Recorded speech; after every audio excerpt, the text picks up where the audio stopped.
ৰাজ্যিক কেবিনেটৰ বৈঠকৰ অন্তত সংবাদমেল সম্বোধন মুখ্যমন্ত্ৰীৰ কেবিনেটত বিটিচিক অতিৰিক্ত 250 কোটি টকাৰ অনুমোদন গোৱালপাৰা জিলাৰ কুমুৰী বিল আৰু ধামৰ বিলক সংৰক্ষিত বনাঞ্চল হিচাপে ঘোষণা কৰাৰ সিদ্ধান্ত এই বিল দুখন সংৰক্ষিত বনাঞ্চল ৰূপে ঘোষণাৰ পূৰ্বে ৰাইজৰ ওজৰ আপত্তি গ্ৰহণ কৰিব চৰকাৰে ৰাজ্যিক কেবিনেটে বড়োলেণ্ড টেৰিটৰিয়েল কাউন্সিললৈকে অতিৰিক্তকৈ 250 কোটি টকাৰ অনুমোদন আগবঢ়ায় এই টকা বা এই 250 কোটি সাপ্লিমেন্টাৰী ডিমাণ্ডৰ জৰিয়তে দিয়া হৈছিল আৰু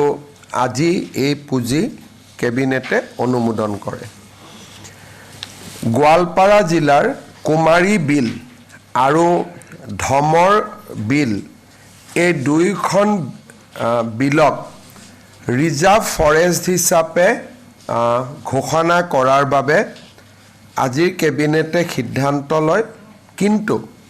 এই ক্ষেত্ৰত ৰাইজৰ ওজৰ আপত্তিও শুনা যাব চূড়ান্ত সিদ্ধান্ত লোৱাৰ আগতে ৰাইজৰ অভিযোগ বা ৰাইজৰ ক্লেইমছ এণ্ড অবজেকশ্যন লোৱা হ'ব